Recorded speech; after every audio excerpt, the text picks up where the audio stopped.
Our universe contains stars, planets, life, consciousness. You are watching this video.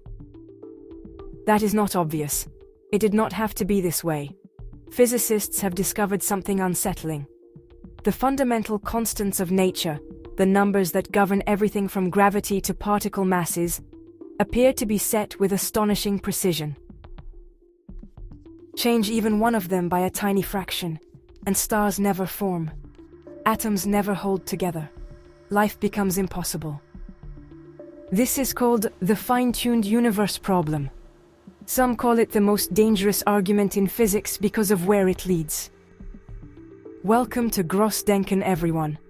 Today, we are going to examine exactly what fine-tuning means, which constants are fine-tuned, by how much, and what the possible explanations are, separating proven science from speculation.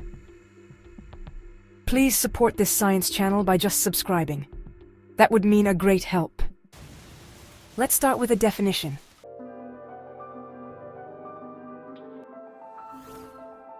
In physics, fine-tuning means this: a parameter or constant falls within an extremely narrow range that allows something specific, like life, to exist.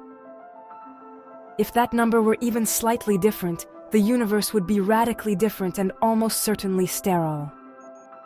Think of a dial that can be set anywhere between 0 and infinity. The fact that it landed in a tiny sliver, say 1 part in a billion, is the fine-tuning. Important clarification. Fine-tuning is an observed fact about the numbers. What you conclude from that fact, God, multiverse, chance, or something else, is interpretation.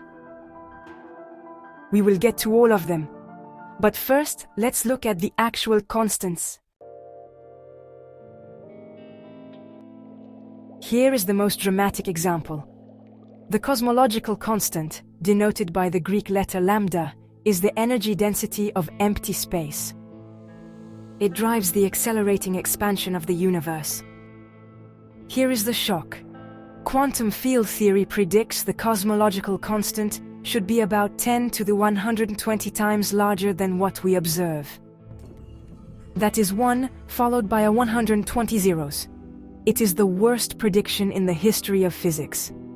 To understand how fine-tuned this is, if the cosmological constant were just 1 part in 10 to the 120 larger than it is, the universe would have expanded so violently immediately after the Big Bang that no galaxies could form. No stars, no planets, no life. That is fine-tuning beyond anything humans have ever designed. It is like aiming a dart at a target the size of a single atom from across the observable universe and hitting it.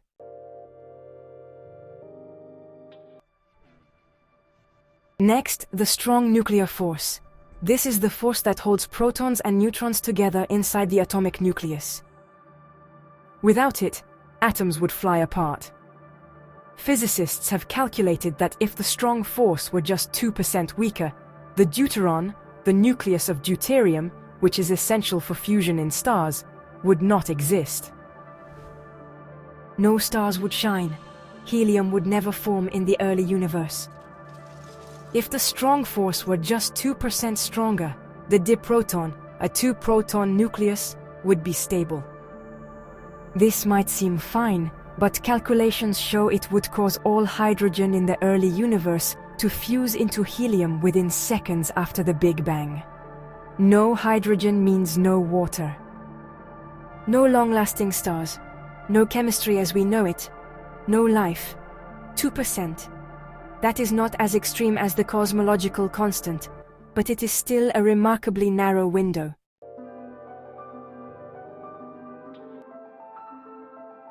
Here is a deeper example. The up and down quarks are the lightest quarks. They make up protons and neutrons. Theoretical physicist Lee Smolin and others have calculated that if the down quark's mass were changed by about 1%, protons would not bind into stable nuclei. The entire periodic table collapses.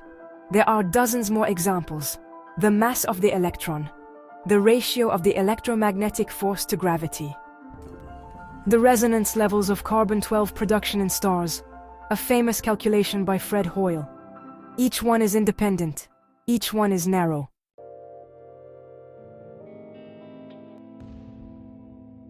Here is the problem. We have identified about 30 independent fundamental constants and initial conditions that must fall within extremely narrow ranges for life to exist. If you multiply all these fine-tuning constraints together, the probability that all of them happen by chance, assuming no underlying connection, is astronomically small. Far smaller than 1 over the number of atoms in the observable universe. Let me be absolutely clear. The fine-tuning itself, the narrow ranges, is a scientific observation. You can look up the calculations. They are published in peer-reviewed physics journals. What is not science is any claim that fine-tuning proves a particular explanation. That leads us to the possible answers.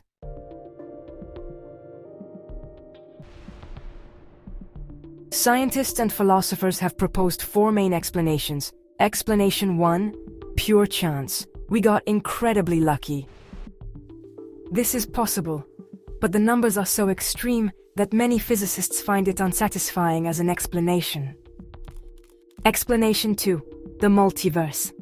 If there are an enormous number of universes, perhaps 10 to the 500 or more in string theory's landscape, each with different constants, then it is no longer surprising that one universe has the right numbers. We are simply in the one that can observe itself. This is called the Anthropic principle. Explanation 3, design. A designer set the constants for life. This is a theological or philosophical explanation, not a scientific one, because it cannot be tested or falsified. Explanation 4, we are missing something. The constants may not actually be independent. A future theory of everything, perhaps quantum gravity, could show they are mathematically forced to be what they are. No fine-tuning at all. This is the hope of many theoretical physicists.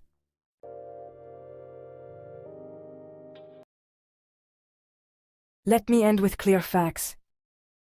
Proven, the fundamental constants have the values we measure. Proven, changing those values by small amounts in calculations makes life as we know it impossible. Proven, there is no known physical law that forces these constants to have these specific values. Not proven that the universe was designed. Not proven that the multiverse exists. Not proven that a future theory will explain away fine-tuning. The fine-tuned universe is a genuine puzzle. It is an observation about reality that we do not yet have a consensus answer for. It may point to something profound, or it may be a trick of our limited perspective. But it is not pseudoscience. It is a legitimate open question at the boundary of physics and philosophy. So, here we are, living on a planet in a universe whose numbers are improbably, inexplicably, perfectly arranged for our existence. Why? We do not know. And that is what makes it fascinating. If you want more deep dives into the biggest questions in physics fine-tuning, the multiverse, the origin of everything, hit subscribe. We are just getting started.